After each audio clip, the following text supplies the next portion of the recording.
Angin ahmad ataupun stroke ni memang commonly berlaku, especially dekat elderly. Tapi orang muda pun boleh kena juga stroke jika dia ada faktor-faktor risiko lah, macam dia ada obesity, dia ada darah tinggi yang tidak dikontrol dan sebagainya. Kita perlu tahu yang stroke ni ada dua jenis. First, ischemic stroke ataupun stroke yang disebabkan oleh penyempitan salur darah kepada otak yang menyebabkan otak tidak mendapatkan oksigen yang cukup lah untuk berfungsi. Yang kedua, kita ada hemorrhagic stroke, iaitu stroke disebabkan oleh pepecahan salur darah pada otak yang menyebabkan ada bleeding dalam otak tu, so dia akan compress area dekat otak tu disebabkan pengumpulan darah ada dekat situ. Apa yang penting untuk orang awam tahu tentang stroke ni adalah apakah tanda-tanda awal stroke. Menurut pakar neurologi di Jabatan Perubatan dekat HUSM, about 60 to 70% orang dia tak tahu pun yang dia ada stroke disebabkan dia tak tahu tanda-tanda awal stroke tu. Disebabkan dia orang tak tahu yang dia orang sebenarnya telah diserang dengan angin ahmad. Dia orang akan datang di hospital lambat. Perawatan untuk orang-orang yang datang lambat ke hospital ni lebih sukar lah berbanding dengan orang-orang yang datang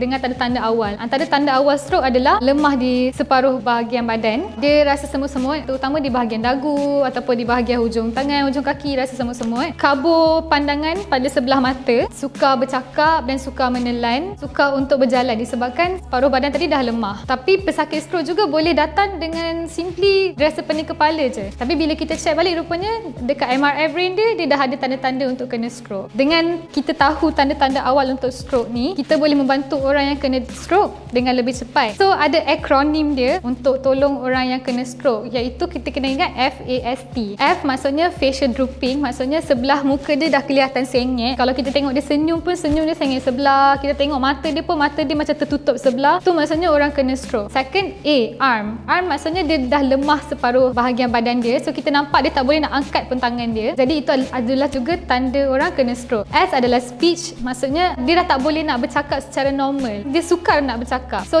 T, time to call 999. Segeralah dapatkan bantuan untuk orang yang nampak ada tanda-tanda stroke tu. Okey, ubat ataupun rawatan supaya tidak mendapat stroke ataupun cegah daripada dapat stroke ni lah. Let's say kalau dia ada darah tinggi, dia kena comply lah dekat ubat darah tinggi dia. Kalau dia ada kencing manis, dia kena kawal lah dia punya pengambilan gula, paras gula dalam darah dia untuk mengelakkan dia punya salur darah tu tersumbat dan seterusnya mengakibatkan embolus tu boleh travel to dia punya brain and will cause stroke if the area is ischemic. Ataupun kalau ada penyempitan dan blockage dekat salur darah dekat otak tu, boleh kena stroke. Lepas orang dah dapat stroke, kalau memang dia punya anggota badan tu dah affected, kita dah tak boleh nak reverse balik. Cuma apa yang kita boleh buat adalah kita boleh maintain keadaan dia seperti mana yang dia berada sekarang, dan juga kita boleh memulakan rawatan untuk mengelakkan dia daripada kena stroke untuk kali yang seterusnya. Okey, ada mitos yang mengatakan kalau orang kena stroke ataupun orang tu lemas separuh badan, kita kena tanam dia dalam pasir pantai untuk undo balik benda tu. Maksudnya macam reverse baliklah stroke tu. Okey, itu sebenarnya memang mitos mata-mata, sebab stroke ni adalah masalah di bahagian otak, bukannya di bahagian limbs ataupun bahagian anggota badan tu sendiri. So disebabkan ada penyempitan ataupun pendarahan dalam otak tu yang menyebabkan anggota badan affected sekali.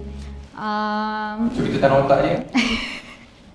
Tak, kita tak perlu tanam otak dia. Apa yang kita perlu buat adalah dapatkan rawatan segera untuk orang yang ada tanda-tanda awal stroke.